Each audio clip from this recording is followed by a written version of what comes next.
Translation and purport by His Divine Grace, A.C. Bhaktivedanta Swami Srila Prabhupada Ki. The 36th branch, Buddhimantakan, was extremely dear to Lord Chaitanya Mahaprabhu. He was always prepared to carry out the Lord's orders, and therefore he was considered to be the chief servant of the Lord. Purport. Sri Buddhimantakan was one of the inhabitants of Navadvip. He was very rich, and it is he who arranged of the marriage of Lord Chaitanya with Vishnupriya, the daughter of Sanatan Mishra, who was the priest of the local Samindar. He personally defrayed all the expenditures for the marriage ceremony. When Lord Chaitanya Mahaprabhu was attacked by Vayuvadi, the arrangements of the air within the body, Buddhimantakan paid off all requisite medicines and treatments to cure the Lord. He was the Lord's constant companion in the Kirtan movement. He collected ornaments for the Lord when he played the part of the goddess of fortune in the house of Chandrasekharacharya. He also went to see Lord Chaitanya Mahaprabhu when he was staying in Jagannath Puri. The 36th branch, Buddhimantakan, was extremely dear to Lord Chaitanya Mahaprabhu. He was always prepared to carry out the Lord's orders, and therefore he was considered to be the chief servant of the Lord. Om Agyanatimirandasya Jananjana Shalakaya Chakshur Unmilitam Yena Tasmai Shri Gurave Namaha. Shri Chaitanya Manobhistam Stabitam Yena Bhutale Swayam Rupa Kadamayam Dadati Swapadantikam Vancha Kalpatarubhyascha Kripa Sindhubhe Pachapajitanam Pavanipi Vaishnavibhyo Namo Namah. Jai Shri Krishna Chaitanya Prabhu Nityananda Shri Advaita Gadadhara Shri Vasari Gaura Bhaktivinoda. Hare Krishna Krishna Krishna Hare Hare Hare Rama Rama Rama Hare Hare. Hare Krishna. So we're here, this chapter, dealing with the branches of the tree of Chaitanya Mahaprabhu, meaning his intimate personal associates. This tree is many-branched, and one of the branches is Buddhimantakan, he's known as having surrendered to the Lord from the very beginning of his life. Actually, Bhaktivinoda Thakur explains, in Navadvip Mahatmya, that he was a king in Satya Yuga, Suvarna Shesha, and by the mercy of Narada Muni, he had a vision which gave him love of Godhead, and he saw Chaitanya Mahaprabhu and Gadadhar in ecstatic pastimes, and he became pretty wild about that. And what happened was, the dream ended, as dreams do, and he becomes, dejected, to say the least. He cries out in desperation, oh no, this separation is too much for him. Because Satya Yuga is not exactly known for, these elaborate pastimes. It's meditation, it's peaceful, it's all religious, but it's not like a lot is going on. So he had this taste, and he was crying out in separation. And so he heard a voice saying, when Kali Yuga comes, you will take a birth as one of the intimate associates and help expand these pastimes. And so that is Buddhimantakan.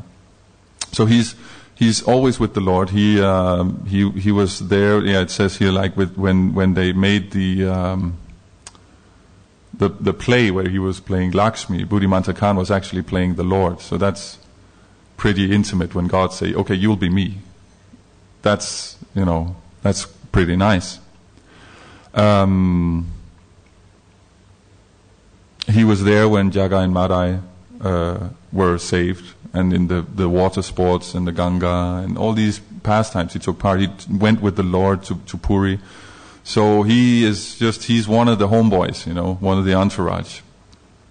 And especially this, it's funny because here it says, Prabhupada says, when Lord Chaitanya Mahaprabhu was attacked by Vayuvadi, the arrangement of air within the body, Buddhimantakan paid for all requisite medicines and treatments to the cure of the Lord. Prabhupada Prabhupada is kind of, in a sense, you could say, underplaying this pastime here. In Chaitanya Bhagavat, it's explained a little differently, that he's having these ecstatic symptoms, Mahaprabhu, which he has because he's the Lord. And just, it's too intense. He's rolling on the floor, kind of destroying the house. And he's expressing himself in this, what's called alaukika, this kind of transcendental babbling. Doesn't make any sense. And, it's pretty fired up, some of these stories of when he has these ecstatic symptoms. So then, not to freak out the devotees, he explains to them, I have a problem with gas. So I have a gastric problem. So that's what's going on, because they're freaking out. So they immediately call for Buddhimanta Khan, because he's one of the richest guys in Navadvip, together with Mukunda Sanjaya. They're very wealthy, and they're associates of the Lord. Mukunda Sanjaya is where the Lord had his school in his yard, where he was teaching Nyaya, logic. So these are guys, and they come, and they are very very generous. They pay for medicines for poor people and such. So they get those guys, and they try to treat the Lord, and he's like, now he's unconscious, and all these things are going on. And then finally the pastime becomes kind of this parental rasa, where they're taking care of the Lord, and he eases down, and comes out of it. So this is the Caitanya Caritamrita. These rasas are very deep and very intimate. And we can't understand them. That's why Mahaprabhu explains that he has gas. Why would the Lord explain that he has gas? It doesn't, because it's too much. Too much Leela is too much for us. Because Leela happens when there are contradictions. That's why the male-female relationship always has to have some kind of edge, or there has to be some excitement or some conflict or something. That generates rasa. The problem is we're not there. We're not actually on the level of rasa. We like tattva. When something makes sense, then we like that, because we're trying to be the controllers and enjoy us. So that's why we get freaked out with these things when it doesn't seem to make sense. Why is something happening here that I don't make sense of? So we like things that we can understand. That makes us feel secure, because we're taking shelter of something impermanent. We're taking shelter of the material energy, which is constantly changing. So when we understand what is going on, that makes us feel secure. When you're on this level, you're taking shelter of the Supreme Lord. So the Supreme Lord is constant. Now the interesting part becomes when it doesn't make sense. The rasa has to do with something that's strange, or something that's dangerous, or we see also in Krishna Leela, all the inhabitants, all these rasas are always about, oh no, what's going on? Oh, and then it's back to normal. Oh, okay, and then a new rasa. Oh no, what's going on? Oh, they're back to normal. It's not like Krishna is not exactly struggling to make things make sense. It's just he pushes things out of sense in order for some taste to come, some excitement. And this is what happens when you're transcendental. Right? So when we hear sometimes that we say that, we're devotees, we're transcendental, are we actually on this platform? Because this is a science. It's not enough that we just say it. We hear regularly, senior devotees establish tattva and then use as an argument, no, we're devotees, we're transcendental. We don't have to follow an ashram, masculine, feminine principles, this is 2015, we're devotees, we're transcendental. But that's a bogus argument, because you can't use this logic to establish tattva. You have to go by authority. It's explained in the first cantos of Bhagavatam how we have to surrender to authority. Then we can use our logic and speculation to make that authority fit in with what we see with our senses, right? We have 3 ways of acquiring knowledge: through the senses, through our logical reasoning, and then through shabda, through authority. Now, our tendency, because we're materially contaminated, is to go by our senses, then use our logic to establish the authority. Then I become the authority because I've established it. It seems nice, right? But if everyone does that, it doesn't work out. We have to go the other way, called the deductive method. That we go by authority, then we use our logical reasoning to make whatever that is, that principle, how to make that fit with our life. And then our senses can do something, We use the logic to make it fit with what our senses are giving us. That makes sense. So, for us to reach this level, we have to let go of that conditioning. So we are, basically what you're saying is, if you say that, no, we're transcendental, we're devotees, we're transcendental, what you're actually saying is we're all uttama adhikaris, we're all on prema, because that's where there is no contamination. So why would you preach something like that? Even if you are, let's say I'm uttama adhikari, prema bhakta, mahabhav. Would I then preach to everybody else, yeah, we're beyond all this, we're transcendental? No, I would preach, you gotta follow the rules, otherwise you won't get here. Like Rupa Goswami, he's in Raganuga Bhakti, spontaneous, he's just so spontaneous, he doesn't have to follow the rules, because he's always engaged fully. So if Rupa Goswami doesn't make it to Mangala Arati, it's because he's been composing poetry for 18 hours straight and he just forgot everything about eating, sleeping, time, whatever's going on, because he's that absorbed. So I heard I was in Scotland, someone told me that at a music festival, they were out preaching at a music festival, and they were like, hey, this Bhakta so-and-so, where did he go? No, he's on Raganuga, he only performs Bhakti when he feels like it. That's how we understand it, But that's bogus. That's totally bogus.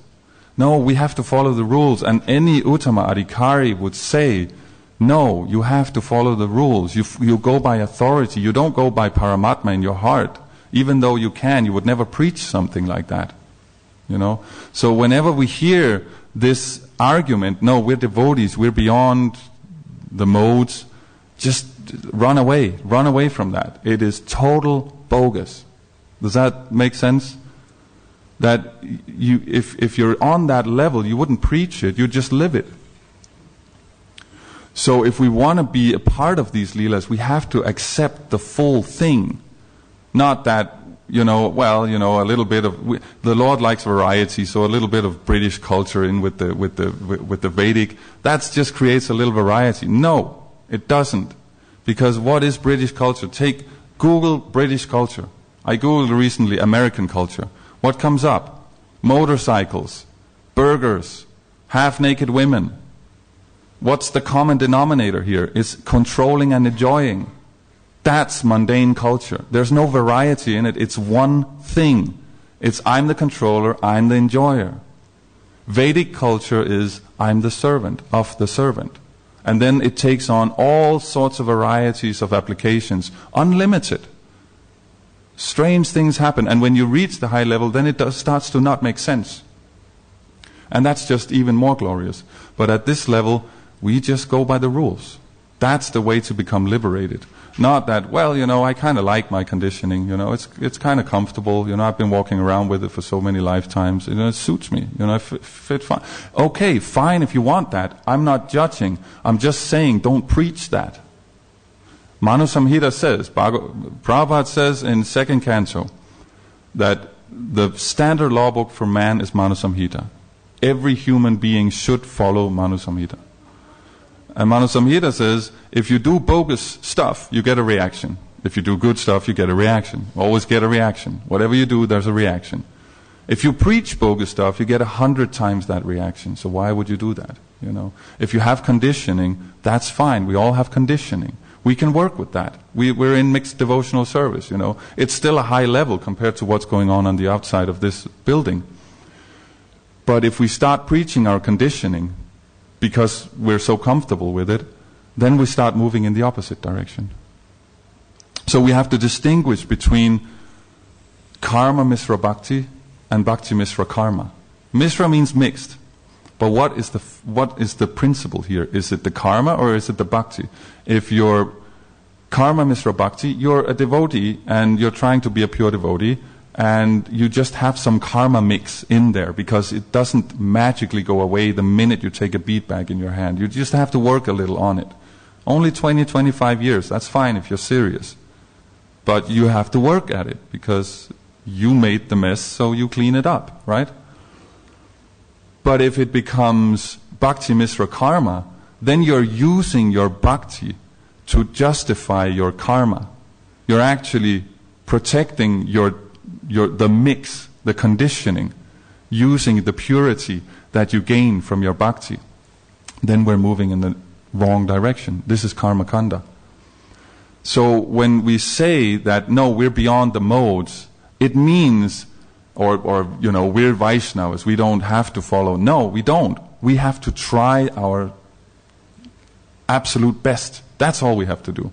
If we're going by karma kanda, we have to get every single little detail correct, otherwise there will be no effect. But because we're devotees, if we mess up a little bit, it's all right because our intention is pure. So intention is more important than performance. So if the intention is pure, then we can mess up a little bit with the mantras or what goes where. Back in the day, Prabhupada was doing a yajna to, inaugurate the Amsterdam temple, and he where's the fruit? Where's the fruit? And the devotees went, and they were gone for a long time. Prabhupada, what's happening? They came back with fruit salad. It's all right because the intention is pure. They're like, oh, fruit. We better arrange it nicely for Prabhupada. He's so angry, So we make a fruit salad. They didn't know that it was meant for the yajna, but it works. We just do the yajna because the intention is pure. If you're a karma kanda, you're doing it for your own sake, so I can make a yajna, so I can become a big person, social status, whatnot. Fruit salad won't cut it, There's the story of Diti, where she Kashyapa Muni messes up because she convinces him that it's time to have a baby. Because Kashyapa Muni's, her co-wives have babies, she doesn't, so she gets a little fried out with that. And that means that she's kind of enticing Kashyapa Muni, and she convinces him because he's a jnani, his bhakti is not so strong. So they conceive a child at dusk, which is not a good time. So Hiranyaksha and Hiranyakashipu comes out of that.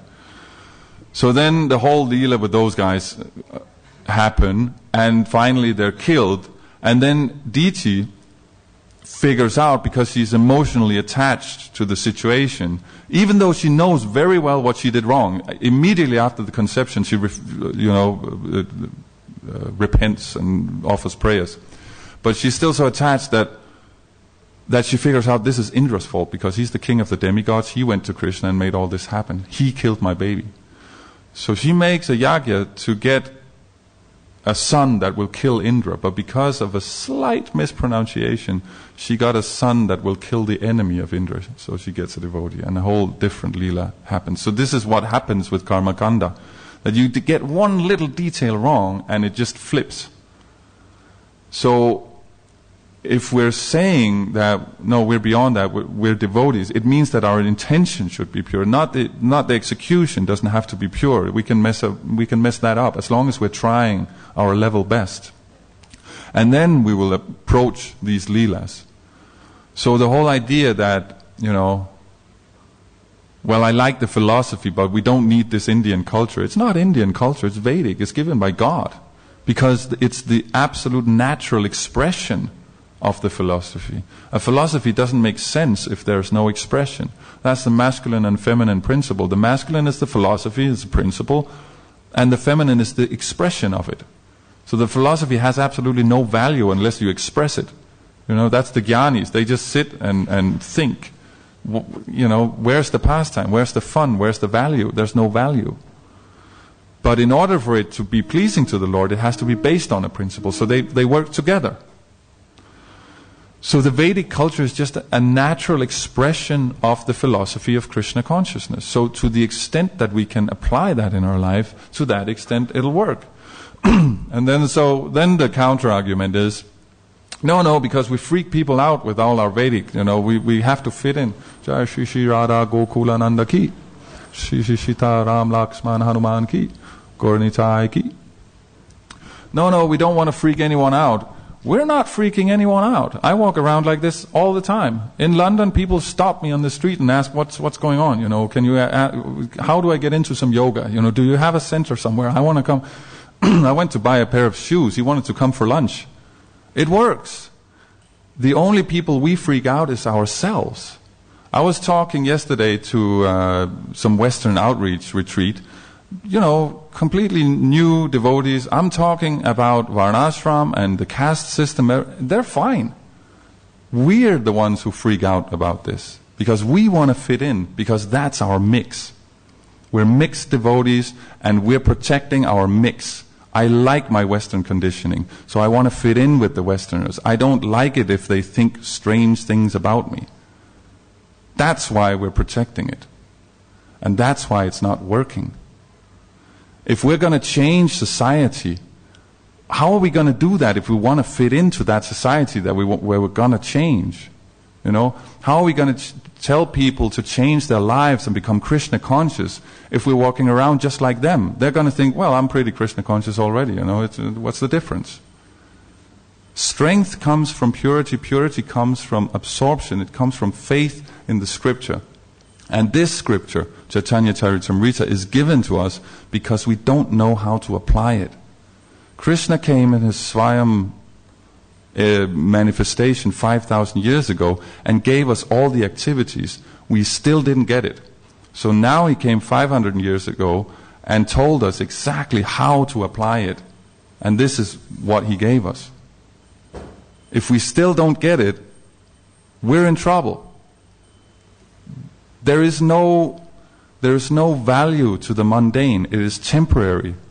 And therefore we cannot seek any shelter in it.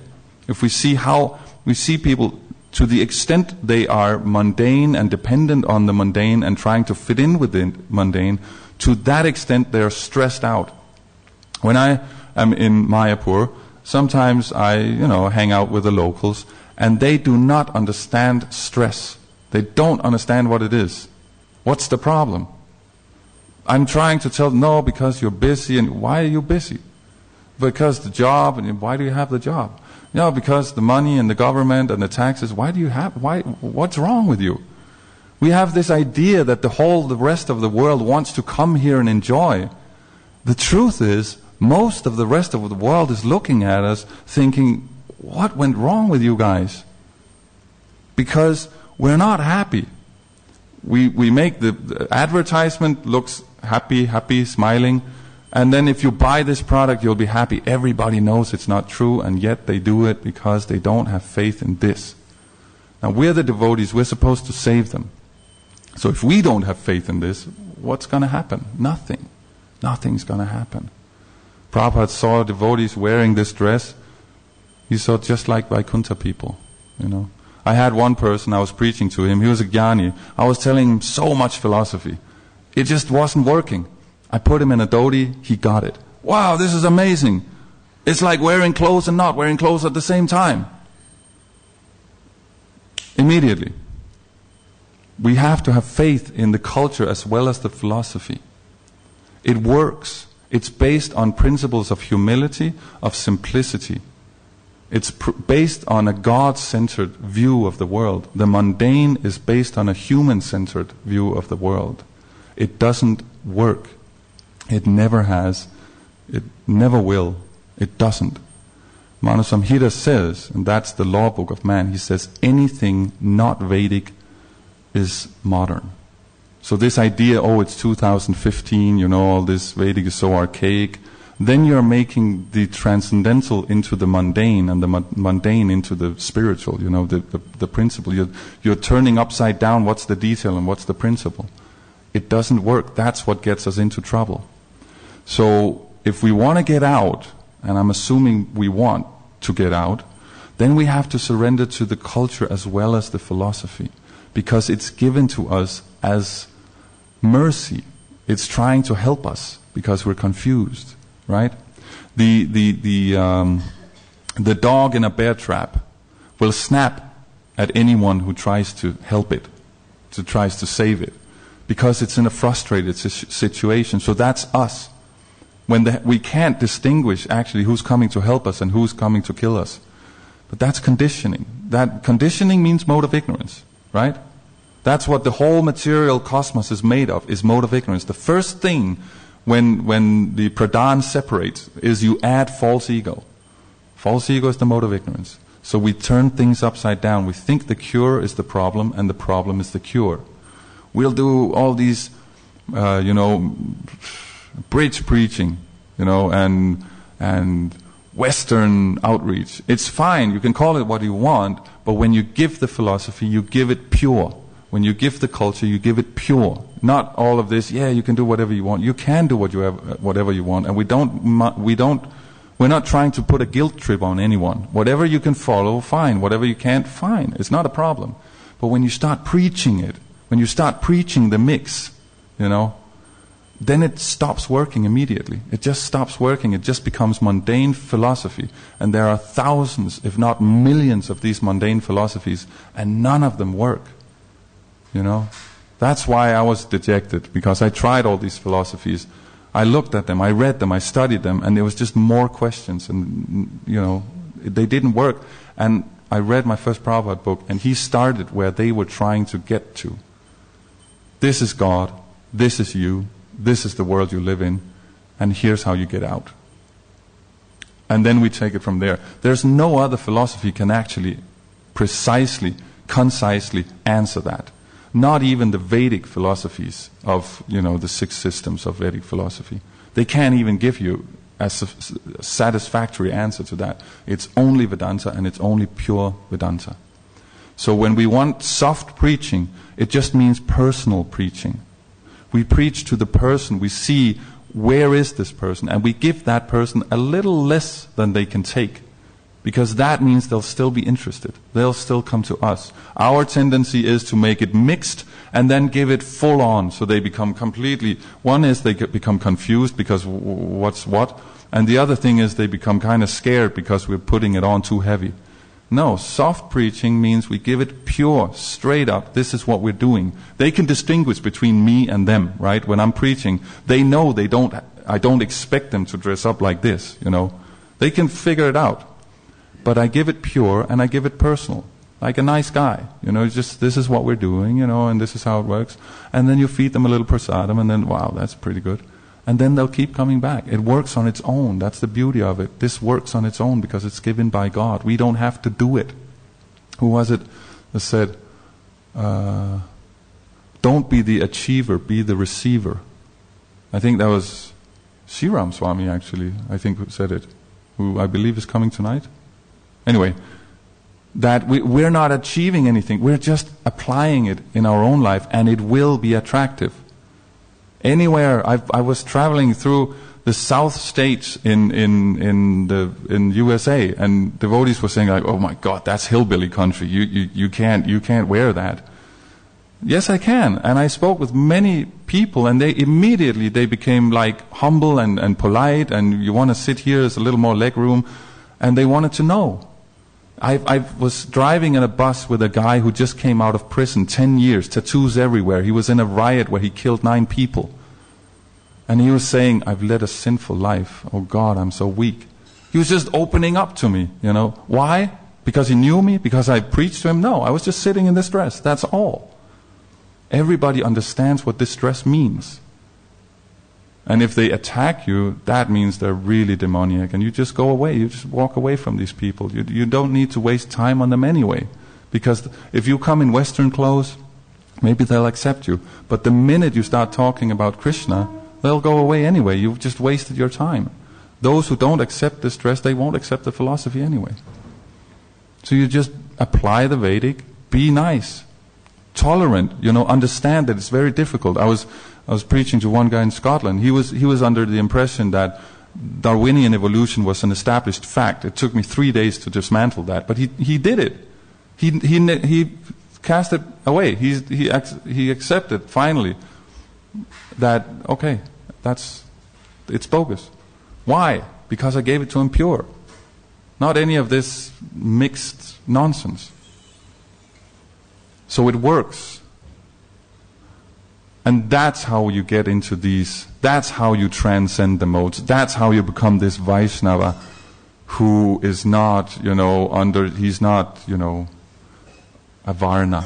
No, he acts within his Varna. Mahaprabhu, when he took sannyas, he acted perfectly within the sannyas ashram, It was just, there was just no privacy with ladies because that's just how that ashram works. But it's not that the ladies don't get the mercy. They do. It's just it has to be arranged a little differently. So when he says, we're not all these varnas, we're not all these ashrams, that's true. What he means is the Atma. The soul is not. The soul is transcendental. But our activities are within, if you're acting as a Brahmana, if you're acting as a Kshatriya, you work with the Varnashram system like that, because that's just how it works. It's not a matter of right or wrong, it's a matter of does it work or not. If you work within the Varna of a Kshatriya and you act like a Shudra, it's not going to work. Practically, it's not going to work. That's all he's saying. So we work with it, we apply it in our life as much as we can, and we work with it, and it will all be glorious. That's the little faith we have to have, So how long do we keep going? Is it past? Or is it different on Sundays? Huh? 9 o'clock, so we keep going. Okay, nice. So, okay, now I have to figure out something to talk about. So how to apply it? Yeah, how to apply it? Basically, we have to find the highest principle. That's how you apply principles. You find the highest principle, and that's also what makes it confusing. That sometimes, well, what about this and then that? So the highest principle is always that whatever activity you're performing, find the authority. So if you have a job, let's say in the material world, you have a job, and you have a boss at that job, then he's the authority for that activity. It's not that I demand to wear this dress if I work at, I was going to say McDonald's, but let's not go there. But, if you work at if you're a flight attendant, right? I walk down the plane with all the refreshments and I insist on wearing this. It's not going to work. I'm just not going to have the job. So for that to work, the highest principle, if let's say I'm a grihastha, that's where you have jobs, right? None of the other ashrams have jobs.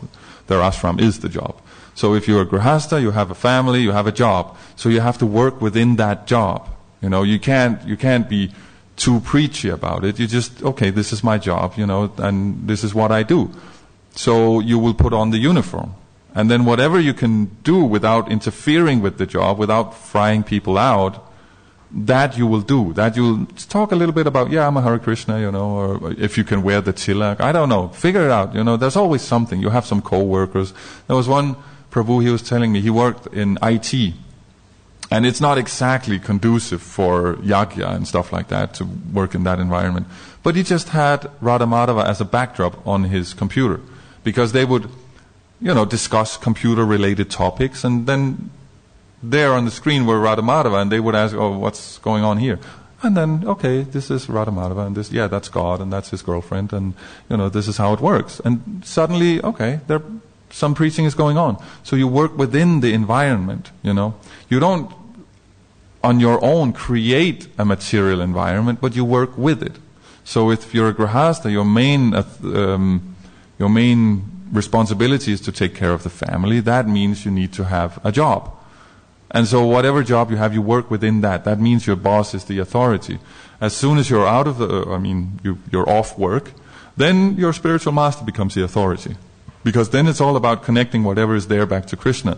The job is already connected because it's part of taking care of your family. So it's indirect devotional service. There's nothing mundane about it. This is usually one of the questions I get from householders, that how do I balance my material and spiritual life? You don't have a material life. If you have a material life, get rid of it. Don't balance. Whatever you do, don't balance. Get rid of it. But if you have a job in a material setting or a mundane setting, that's not material life. That's indirect devotional service, right? You're doing it so you can take care of your family, so you can go to the temple, offer prayers, and do your japa and whatever you need to do, because this body needs to be maintained. The family needs to be maintained. So there's nothing mundane about it. That's why we say with devotional service, you don't have to change anything. I mean, okay, 4 regulative principles, right? So no meat eating, no intoxication, no gambling, no illicit sex, right? A few jobs you'll have a hard time getting away with, like hunter or butcher or something like that, working at a distillery or something. Maybe you should try and look into another venue for your sustenance. But basically beyond that, you're good, you know. But I mean, try and be nice to the planet. But you need to, I mean, we need to, you know, pollute a little bit. You know, sannyasis are flying all over the place. Their CO2 quota is like off the scale compared to what the planet can actually handle. But they're doing it in preaching the transcendental message of Godhead. So the final result is that it will go down, right? So we have to look at it in a bigger perspective. Sometimes we hear the opposite. No, you're a monk, you can't act, you shouldn't fly. You should be good to everybody, that includes the whole planet, so you shouldn't fly. No, I'm a monk, I'm the only guy who should fly. You're going to, what, Ibiza to get drunk out of your mind?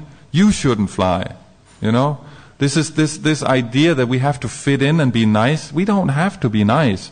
We have to preach Krishna consciousness. If we can do it in a nice way, great. But if someone starts talking this nonsense, we don't have to fit in. We don't. People come here because you can't fit in there.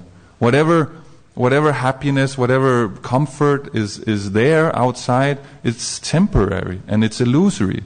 It's based on the idea that if I get this, I will be happy. So when you get it, you'll think, yes, now I'm happy.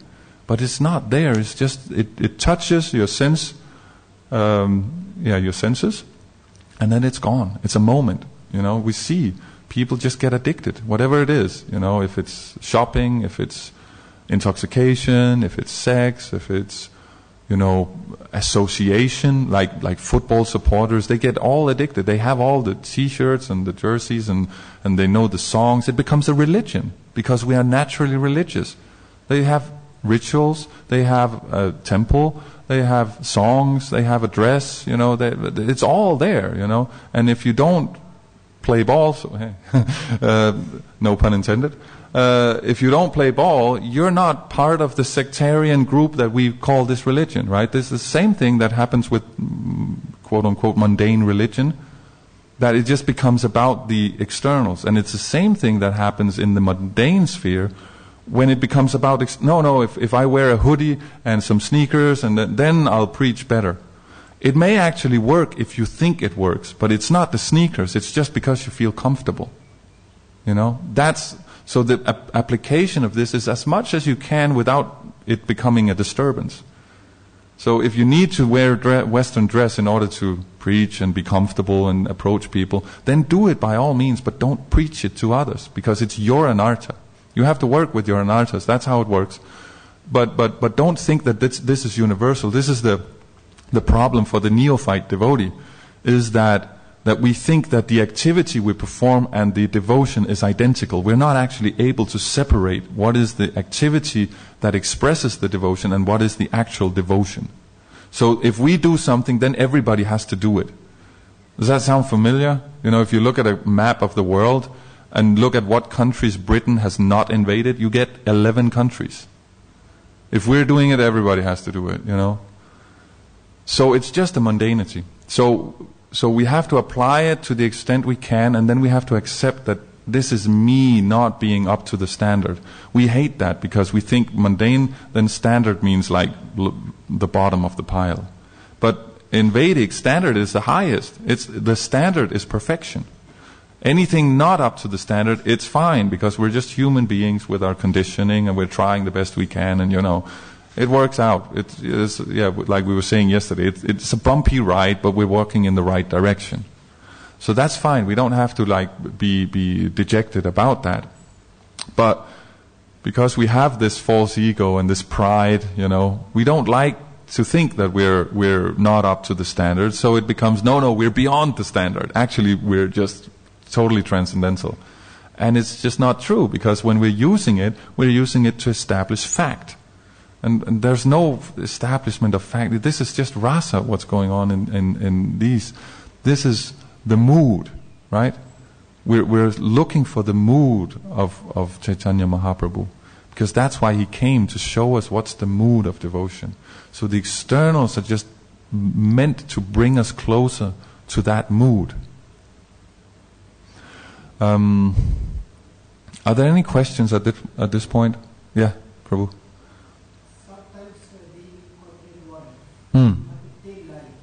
Okay, in big corporate world we have to tell lie. Yeah. Yes. You play by the rules of the environment you're in. Now we have some very high standards. Again, the standard is very high in Vedic, and there are some truthfulness is one of the principles that we work by.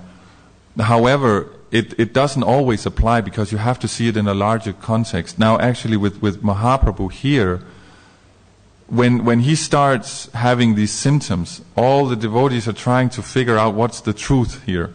Oh, he must be possessed by a demon. No, it must be gas, because he's always talking and babbling. That's clear signal. That's the symptom of gas. But what's actually the tattva is that whatever brings you closer to Krishna, that is the truth, because Krishna is the absolute truth. So you have circumstantial truth and absolute truth. Circumstantial truth is what we would call regular truth. Are you telling a lie, or are you telling me the truth? It's dependent on the circumstances. But the absolute truth is just whatever brings people closer to Krishna. If you're in an environment and it won't work unless you, let's say, bend the truth, then that's what you do. I mean, if people attack us, we're supposed to be non-violent. But if we're in an environment where it's kind of violent, we have to work with that, and then do it for Krishna, and then it'll be all right. That's the point of the Bhagavad Gita, that the reasons Arjuna is giving in the beginning are reasons based on the four varnas. It's uncomfortable, there's no gain, it's not pious, and it won't work. That's the four reasons he basically gives. So on all varna levels, it doesn't work. And Krishna says, who cares? I'm telling you to.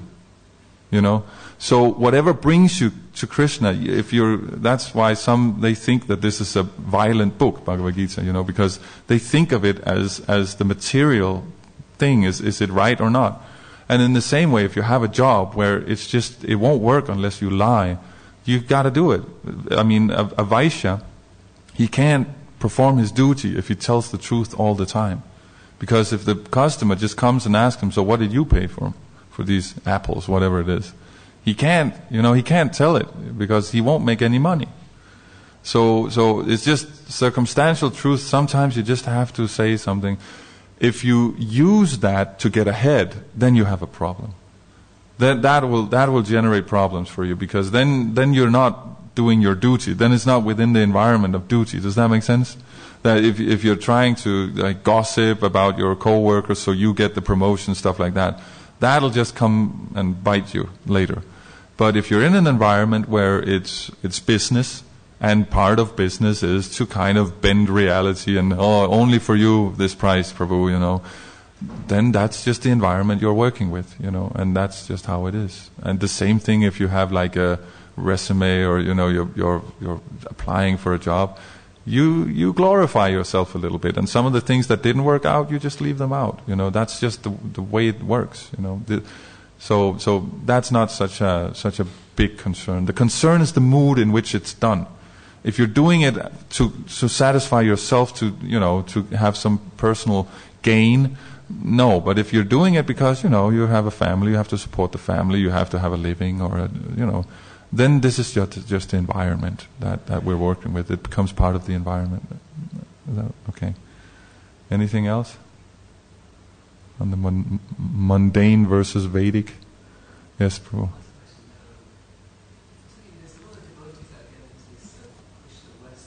Oh, I hadn't thought about them. Yeah. I mean, Krishna West in the principle is absolutely true.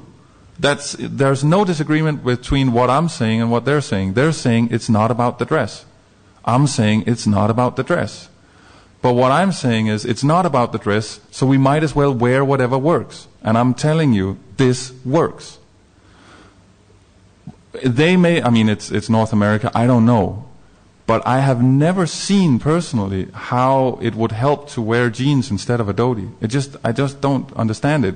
So this is my personal, I'm not speaking for anyone except myself now, that the way I see it is that the idea works, but the application doesn't seem to work. I was speaking with one Prabhu who said that actually they have a center in North America and there's a temple nearby, and everybody ends up going to the temple. So if it's like a halfway house, fine, but why are you preaching it as something higher? That I don't understand. It may be my ignorance that I don't understand it. Maybe there's a greater scheme, I'm not getting it. But it doesn't seem to me like it's necessary.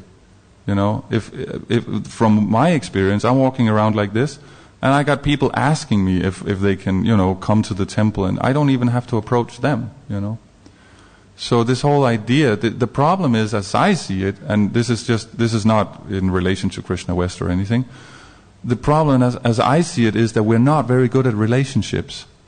So when we're preaching, we kind of put it on a little heavy. And that means we become these strange guys. But if we're just nice and approachable, like Ananda Chaitanya or Sutapa, these devotees, they have no problem connecting. What was the number for Ananda Chaitanya this morning? 90 Mahabig books in a day, and 40 medium books? That's a lot of books, And sometimes, they wear karmi clothes and saffron and dhoti. That's not the main point. The point is that they're approachable, they're nice, So whatever you feel comfortable wearing, do it. But don't preach Western clothes. If you say it doesn't matter, then why are you preaching it? If you say it doesn't matter what we wear, why are you preaching, no, you have to wear this instead of this? If it doesn't matter, just don't worry about it. If you open your closet, you only got Western clothes in there, you put something on. You go out, you preach Krishna consciousness. Not that you go on the internet, and start talking about how everybody should wear Western dress because it works so much better. Yeah, it works better for you, but that's because you feel comfortable in it. That's what people want. They're in the material world. It's a scary place. They want to feel comfortable. If you feel comfortable, they'll be attracted. If you feel comfortable like this, they'll be attracted to it. But this is simple. The thing with the Western dress is it's based on the lower modes. It's based on passion and ignorance. That's where it comes from. So that means if you wear Western dress, what kind of Western dress? Dress easy, dress casual, that's what usually happens. But then the emos won't appreciate. Or the punks, or the skaters, or the whatever you got, or the guys down at Wall Street, they won't appreciate it because it's just that's not how you look. If you walk around like this, everybody appreciates. I can go to the neo-hippies, I can go to the homeless people, they all know the Hare Krishnas because we give charity. And they all say Hare Krishna when I walk past in London, the homeless people. I think we can thank Parshuram largely for that. But the Wall Street guys, they also appreciate because he knows what he's doing. He's not one of us, but he knows what he's doing. I can go to a ball at the Queen of Denmark's, palace. I can wear this because it's a traditional dress. It's appreciated. The only two places I can't go is a heavily dominated Muslim country and a university in the West. They freak out. Otherwise, I'll walk anywhere. Everybody appreciates. I've never had any negative comment. So why are you saying it doesn't work? I don't understand that. Where does that come from? Only thing I can, with my limited anuman, with my limited logic, which I shouldn't establish truth based on, but the only thing I can see is that they don't feel comfortable, and so they're not attractive. So that's just that's just my 2 cents on this. I don't have a problem with any type of preaching. It's not that I think you have to be Vedic, you have to be comfortable, but we have to understand that the Vedic is given for us to be eternally comfortable, and the mundane will make us temporarily comfortable, right? So if we're in that mundane consciousness, and we're just attached to our Western conditioning, then use it, and use it for Krishna. That's fine, you can use it. But don't at the same time say, no, we're Vaishnavas, we're transcendental. We don't need to follow the rules. Because that is total bogus. You know, this, you know, you have in Denmark, you can't whistle and have flour in the mouth at the same time. I mean, or in Bengal they say you can't whistle and suck sugar cane at the same time. You got to go with one of them, you know. So if you're transcendental, why not dress like Mahaprabhu? You know, it seems to work for him. And he's not under the mode, so that means it eternally works. It's not that it works in Navadvip 500 years ago. It works in London today. But if you are under the modes, fine, that's not a problem. Because Mahaprabhu came with so much mercy. It's yours anyway. Just wear whatever you need to wear and just talk straight out philosophy, you know. I've seen some people look pretty far out, preach philosophy like anything, like super successful because they believe in it. And that's why sometimes the neophytes are the best ones. You don't have to be an Uttamadhikari to make devotees. The neophytes are so enthusiastic because it's new. They just got it, and that is what everybody wants, you know. So then in the middle you have this like long haul where you try to get rid of the anarthas, where you try to get rid of this conditioning, and it's a little bit hard work, you know, and sometimes you're not that enthusiastic and it becomes a little bit difficult. So then is the question, do you admit that that is happening, or do you change the philosophy? No, actually my condition is a higher level than the pure thing, right? That's your choice. But then towards the end, if you don't change the philosophy, you'll become enthusiastic again, because then you really start to figure out this is actually working. So that's just, it doesn't matter where you are, as long as you admit where you are, as long as you're, you know, truthful about where you are, then it'll work. The principles of Krishna consciousness can be applied in any setting. You know, I got one guy, he used to be on books, and he was like pushing books, and then if they didn't want to take a book, he was like, can I bum a smoke?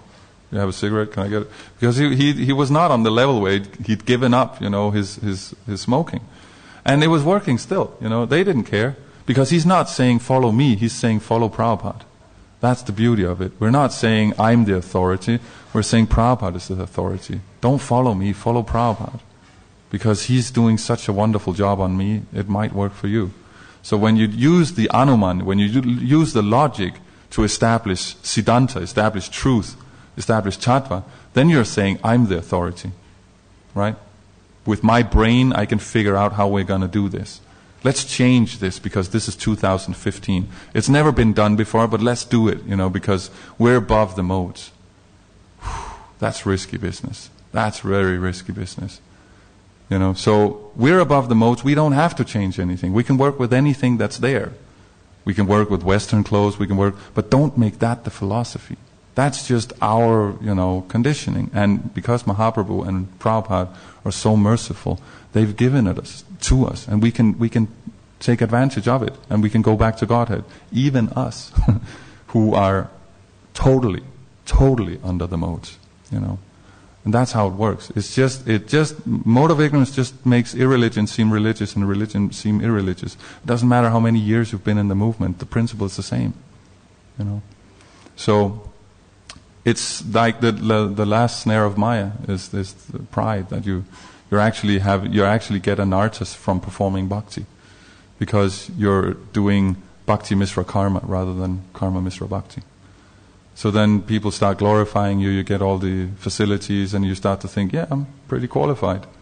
And then you figure out, oh, actually we should do like this, and you forget to check, have the acharyas actually said this? Have they actually advised this? You know?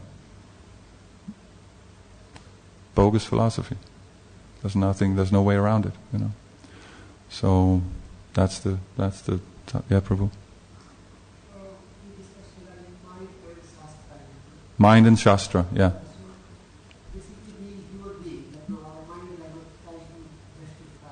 Yeah.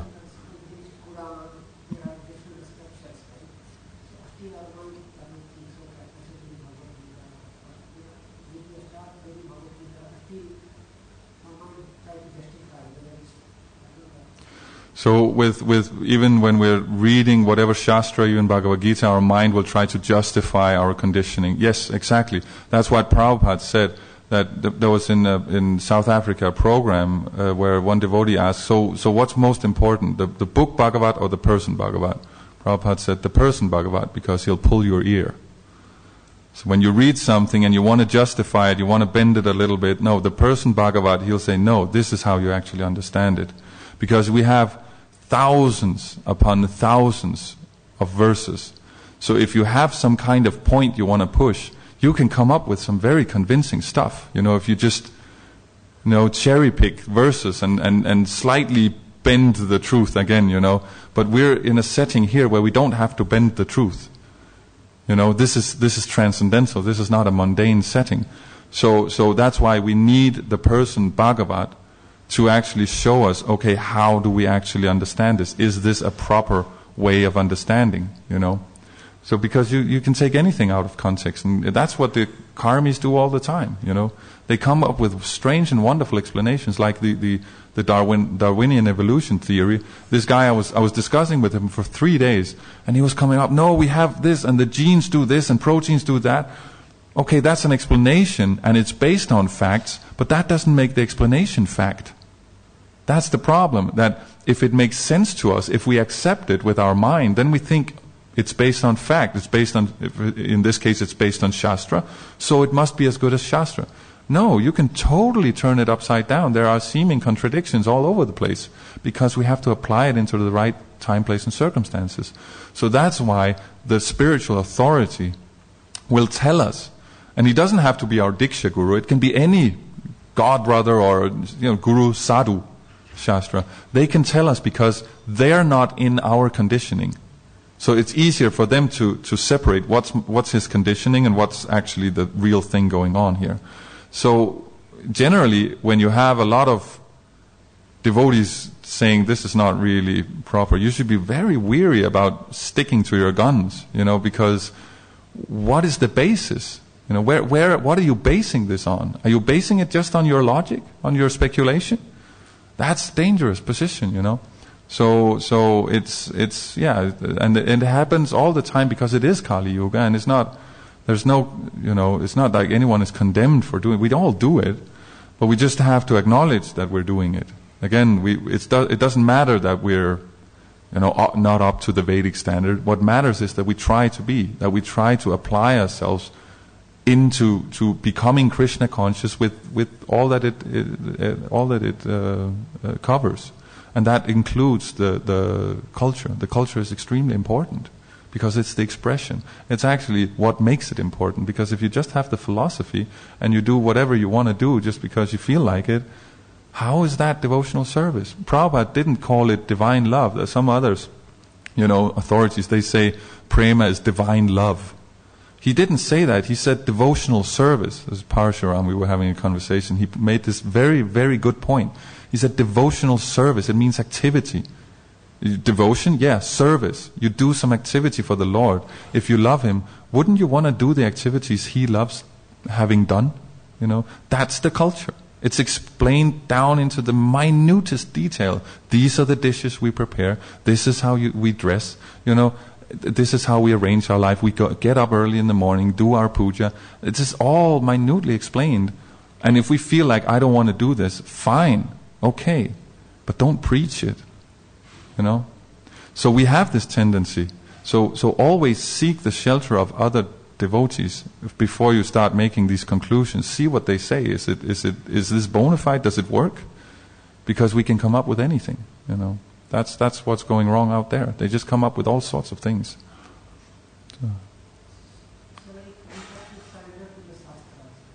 Guru Sadhu Shastra. Guru Sadhu Shastra. Shastra explains. Guru and Sadhu, they tell you if you're applying it correctly. So like that. Yes? I'm not sure if I missed any point, based on what you said. Sometimes there's a situation and condition you say that, for example, college or devoted there are better than Krishna, like Krishna, then we have to better than Krishna, we have to a lunchtime better than Krishna, like young people, and so on, like different group to different group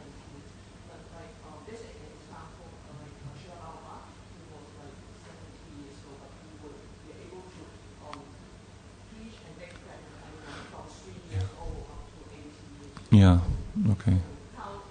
Okay, so the question is that on one hand we hear that it's best for one to preach to peers, like grihastas to grihastas, young people to young people, but then again Prabhupada, he could preach to anyone, right? Yeah, so in a sense, you could say that there is something to be said for preaching to your peers, because there is definitely a common ground, right? But if you're not in the same kind of situation, you just have to find a different common ground. That's why Prabhupada was so perfect at preaching. He could preach to anyone, because there's always a common ground, because he's a pure devotee. So everybody has a Paramatma in here, even the grossest materialist. So that Paramatma just starts working as soon as Prabhupada is in the vicinity.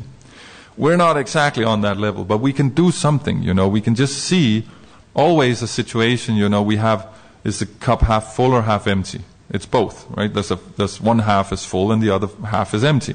So if we just try initially when we preach to someone to find the half that's full, that means the thing we have in common.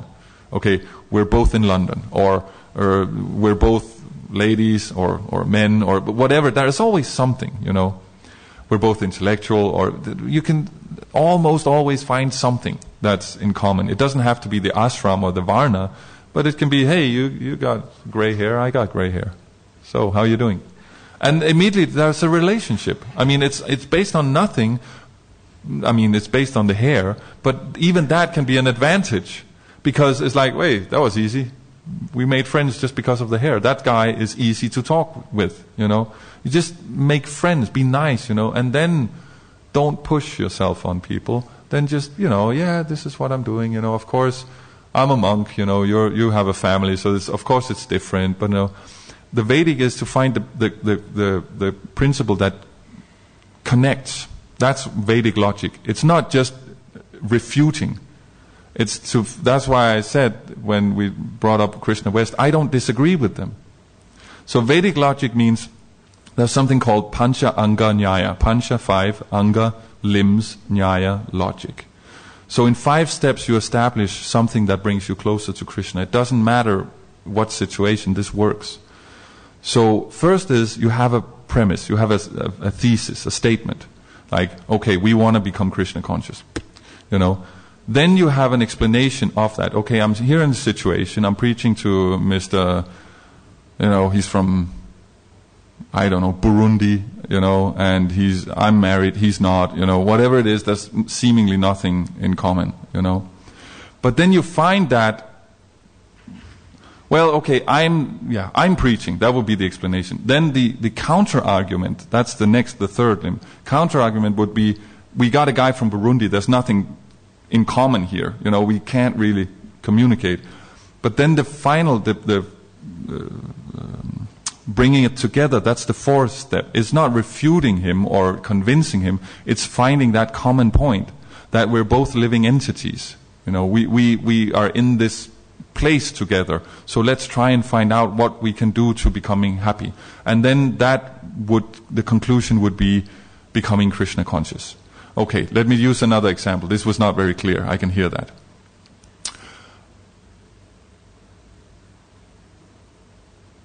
We have to follow Varnashram. That would be a statement, right? We have to follow Varnashram. The explanation is we have to follow Varnashram because Prabhupada says so, because the Manu Samhita establishes, and that's the law for humankind. Right? That's the explanation. That was the first 2 steps, the premise and the explanation. Then comes the counter-argument. No, but Mahaprabhu said that we're not all these Varnas, we're not all these ashrams, that we're beyond. So how, so now we can get into a mundane discussion. Yes, no, get out of here. Oh, you're so mundane. Oh, you're such a smarta, whatever it is. But what we do in the Vedic is we bring them together. So we say, yes, he did say that. But at the same time, he acted completely within his Varna. So we are not the Varna, but we act within it. So that way we're beyond because we work with it. And that's the conclusion. You have to follow Varnashram. Does that make sense? So you find the commonality and bring that towards Krishna. So you can do that in any situation. It's easier when you have a lot of things in common.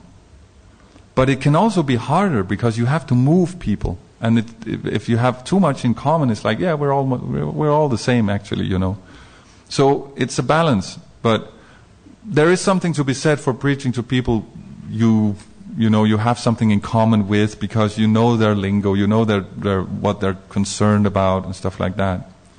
But if you become an accomplished preacher, you can always find something that's in common and just make a joke about that, and then you're friends. And then you can start talking about Krishna. Does that make sense? Does that work? Yeah, okay, thank you. Nice question.